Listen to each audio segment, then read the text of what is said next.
The actual air temperature in Waco, Texas, where I'm standing right now, is 102 degrees, and it's 1 o'clock in the afternoon. We are about to launch the boat and go fishing right now. Why would we do that? There's a very good reason, and it very well may pay off with an excellent afternoon of catching. More to come on this episode of Let's Fish TV that's on the air right now. Oh my gosh. Oh, check that out. It's time for the only program that brings you real-time fishing reports from the Southeast region every week. Cobia! Big one. And a monster! Look at Beautiful. that! That's a Tawakoni giant. This is Let's Fish. Hi again, everyone, and welcome into this week's edition of Let's Fish TV. I'm Barry Stokes, back out of semi-retirement for just today to show off a couple of very special things. On this week's show, we're going to show you how to find and catch hybrid striped bass in the heat of the day in the hot part of the summertime. They're notorious afternoon and evening feeders. I'll explain more about that later. We're going to be doing it out of my brand new retirement boat. And I could have chosen any boat I wanted as my final boat right off into the sunset, and I chose the all-new Mamba 227 Bass and Bay. This is the perfect combination of a bass boat on top and a bay boat on bottom. It's a center console walk-around boat with a big 9-foot fishing deck on the front, rigged out with all my electronics, my trolling motor.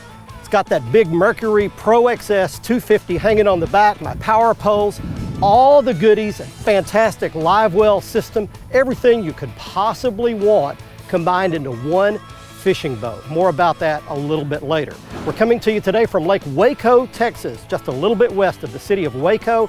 It's loaded with hybrid stripers. They stock them here every year. We'll explain more about why that happens and how that happens in the next half hour.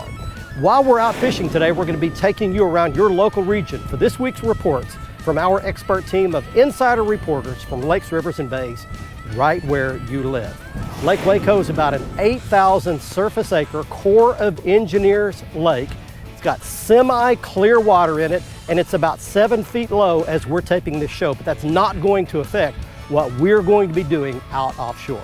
So let's get the Mamba 227 Bass and Bay launched down the boat ramp into Lake Waco. Next time you see me, I'll be out there fighting a hybrid striper right now. Let's get it started back at the studio in your weekend planner.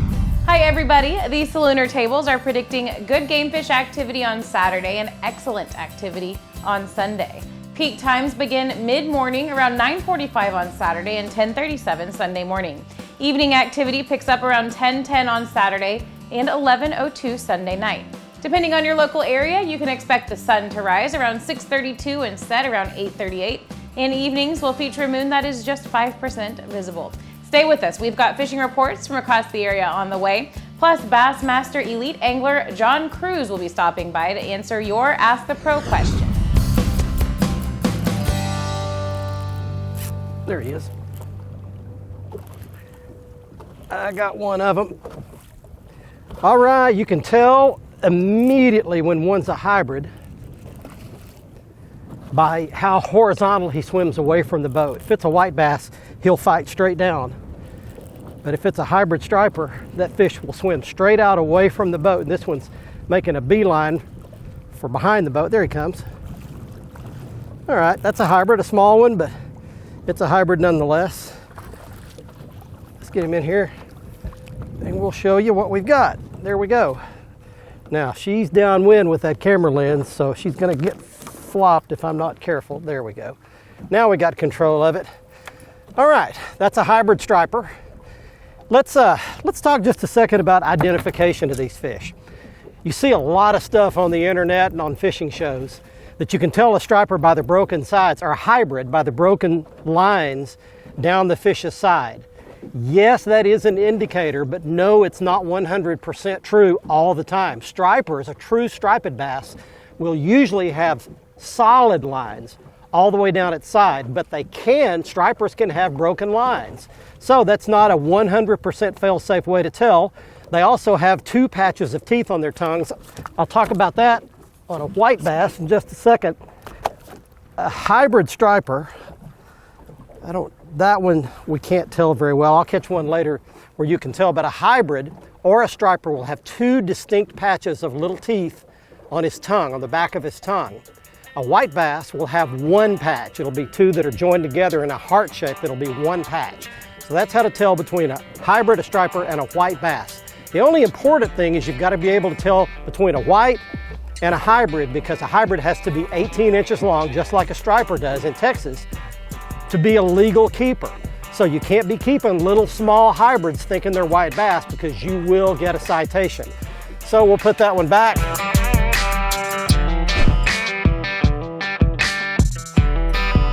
Hey y'all, it's time for That Carolinas Report, brought to you by Crazy Sister Marina. My good friends at Crazy Sister Marina want to make sure you live like a local when you're in town. Our dock ends, our management, everybody here will take you and get you pointed in the right direction to have a great time. Go to crazysistermarina.com for more information. Let's talk freshwater this week. Let's go to the mountains. I'll tell you what, Lake Jocassee, not quite in the mountains here in South Carolina, but it's an incredible place. I love talking about it this time of the year. Get away from all this heat down here. Head up there. It's a beautiful area. Get out and target those browns and rainbow trout. Deep, deep, deep you want to get right now. Head down to the dam, 60 to 80 foot of water. Get some spoons down on some downriggers. You're going to have some great action on some big fish. Get out and go fishing. This has been your Carolinas Report, brought to you by Crazy Sister Marina. Remember, fish smarter, not harder, and keep your chaos organized. There's one. Way out in front of the boat. Now he's giving up. Don't you give up. That's a decent one. That's a decent one. Come up here, buddy. All right, hybrid striped bass, folks. We are having a ball today. And he just flopped himself right in the net, which is exactly what. Snatch him hard. Man, it's not that big. Wanted to tell you about where these fish are located in our region. You know, we cover 10 states from North and South Carolina all the way to Texas and Oklahoma and everywhere in between. These hybrids can be found in nearly all of those states. They're prolific in North and South Carolina. Of course, South Carolina is where they started in the 60s. They get big in Tennessee, big in Georgia, big in Alabama. They get big in Arkansas, 10, 12 pounds. Oklahoma has some great lakes, and of course Texas here. Those are the primary ones. Few in Mississippi, a couple in Louisiana, but those are the least states where you're likely to catch a hybrid striped bass.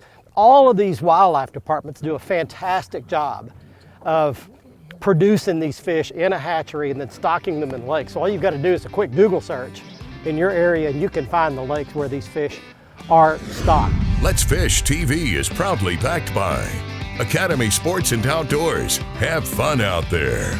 Visit Mississippi. Wanderers welcome. Powerful. Total Boat Control. Balls Out. Made in the USA. Heavy duty mounts for your fish finders. Rely on. Challenge your limits. Broken lines, 2 patches of teeth. Those are the giveaways. Oh, see you, buddy.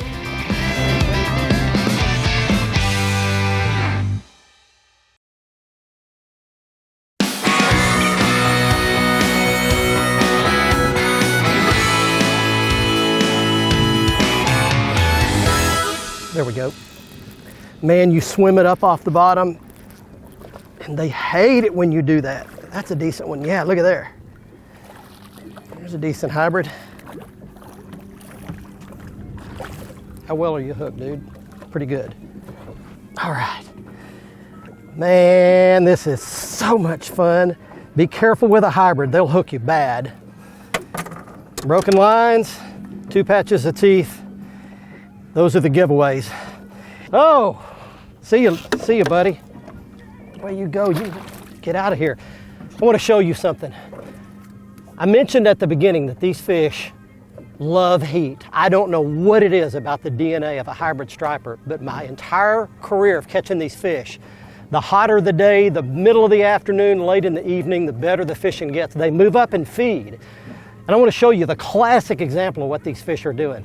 I'm just off of an underwater hump or a roadbed out here, and I'll show it to you on my Lowrance Active Target 2 forward-facing sonar. You can see top right, that's the top of the hump or the top of the roadbed. We'll highlight it for you right here.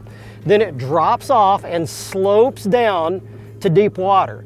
And look at all these hybrids. They're moved up here feeding, and they're just like a frenzy of sharks down there circling. They're chasing threadfin and gizzard shad, and they use that slope of the side of that hump to herd those shad and push them up the sides of those humps, and then they have a big feeding frenzy up on top of them. But you can see these fish are just thick, milling around right underneath my trolling motor, and I can catch one every cast. Most of them are small, like 2-year-old fish, about 12 inches long, and then occasionally you get an 18-incher like that that's about 3 years old. And again, the way to catch these fish, if you want to catch a hybrid, is you make a cast, let it go to the bottom, and then crank it 4, 5, 6, 7 times like that. Good one. And they'll eat it on the horizontal pull. This fish is coming up to the top, almost like a largemouth. If you want to catch a white bass, you jig it straight up and down. That's a hybrid. Man, another good one. Come up here, buddy. Man, we are having a time. Now, one other trick I want to show you. I love to catch these on a tail spinner or a spoon, and I'll show you one little trick at the end of the show, but I've changed out the hook from a treble to a single hook, and it helps in circumstances like this right here. It helps you to not get injured, not get hooked. There, I can get it out real easy like that. Show that fish, and away he goes. Hey y'all, welcome to my favorite part of the show, the Alabama, Mississippi, and Georgia Coastal Fishing Report. This segment's brought to you by me, Captain Patrick Garmison with Ugly Fishing. You can check out my website at uglyfishing.com. You can book online, check my availability, as well as some money-saving opportunities on the homepage with Salt's Gone, LureNet.com, and Pure Flats Fishing, creator of the Slick Lure. Talked to Matthew Mitchell out of the Mississippi Gulf Coast. He said the inshore bite's been pretty good. He's really enjoying throwing artificials in the white and chartreuse colors. He said the water temperature is getting pretty hot. He's shutting his fishing down around 11, 12 o'clock every day. Once that water gets hot, pushing up into the lower 90s. Along the Georgia coast, talked to Mike Mosley, top of the line charters. He said that the tarpon bite is starting to heat up. He said they're catching a lot of big sharks out on the Gulf, on the ocean side, as well as some bunch of triple tail. He said that the triple tail are going for live and fresh dead bait. And he said the inshore bite is really good, but a lot of fish are below slot, so the numbers are good, but a lot of fish aren't of keeper size. Along the Alabama coast, we're catching a lot of different species. Speckled trout fishing is pretty good around the early mornings. Live bait, top water, soft plastics, a little bit of everything can get that done early in the morning. If you're fishing around shell or sandy beach bottom, live croakers are working really good for those better quality speckled trout. Get out there, get after them, and y'all keep what you need, leave the rest, and God bless, guys. Let's Fish TV is proudly backed by Lose, Feel the Difference, Mamba Boats, Ride with Pride, Strike King, Taiwan On, Fishing Specialties, makers of the premier mount assembly for live sonar. There we go. Oh, that one's a freight train. That one's headed off for deep water to chew the juice out of it.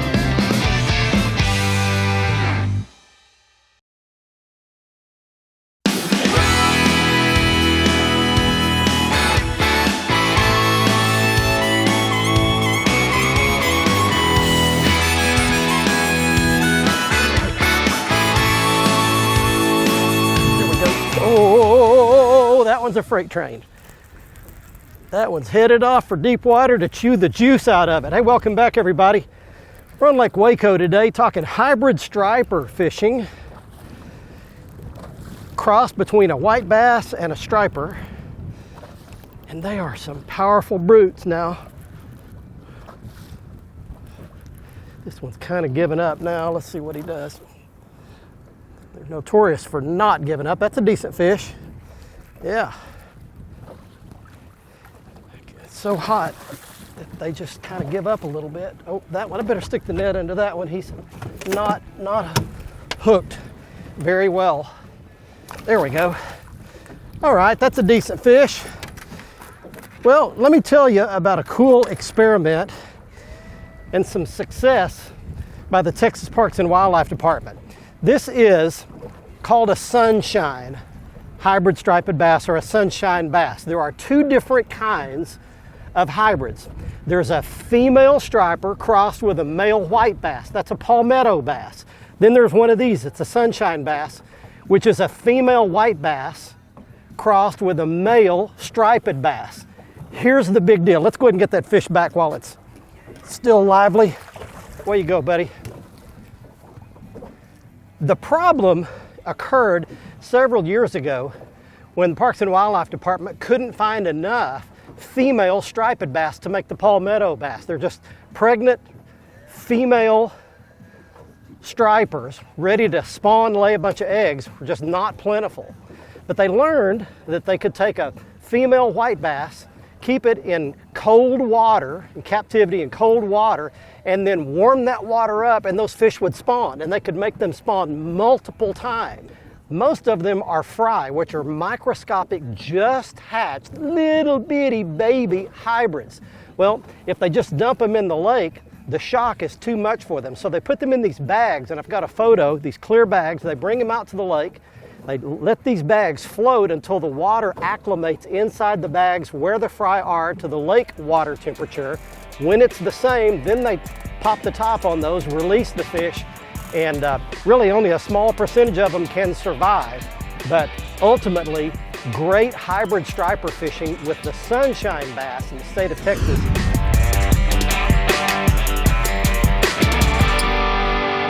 Oh, they go sideways. Another one of those. We've caught a million of those today. These are the ones you have to be careful about and identify properly, because if you keep one of these right here, thinking that it's a white bass.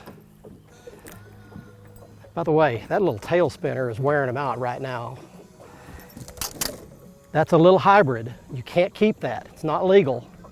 But if you think it's a white and you keep it, you could get a big ticket. So watch for those broken lines right there, and then watch for the two patches of teeth on the tongues. I want to give you a quick little look at my Mamba 227 Bass and Bay. Believe it or not, mine is model number 1.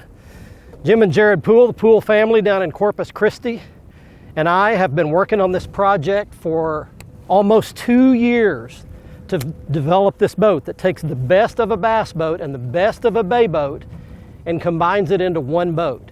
It's got the step pad hull that gives you really 3 different ways you can get on plane. You can get in big chop and use that big V to cut those waves. You can get in the mid pad and run nice and smooth and stable, or you can get really up on the very back step of the 3-step pad, and you can really run fast in these boats with a 250 mile run, around 60 miles an hour or so.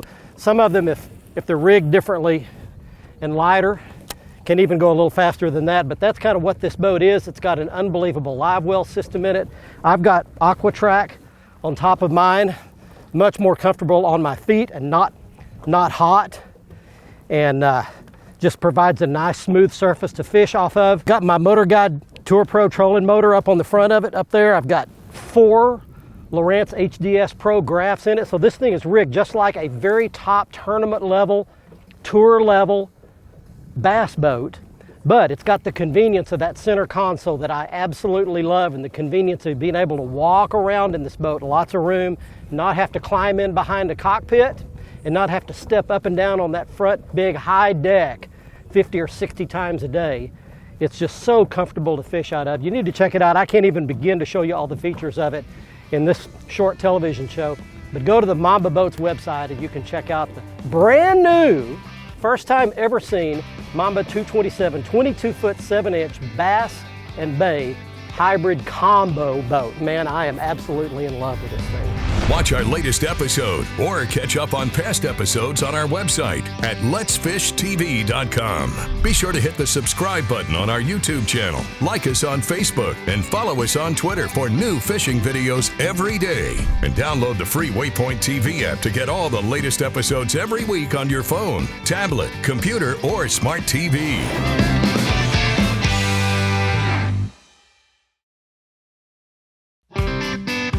Let's Fish TV is proudly backed by Mercury, Go Boldly, Lowrance, the ultimate fishing system, Gulf Shores and Orange Beach, Alabama. Plan or book your fishing charter at orangebeach.com. Motor Guides Tour Pro with GPS anchor, powered by Passion. Glacier Outdoors since 1982. Welcome back, everybody. Time now to get right on over to your Ask the Pro question for this week. Dale would like to know, what is the craziest thing that you've seen on the tournament trail?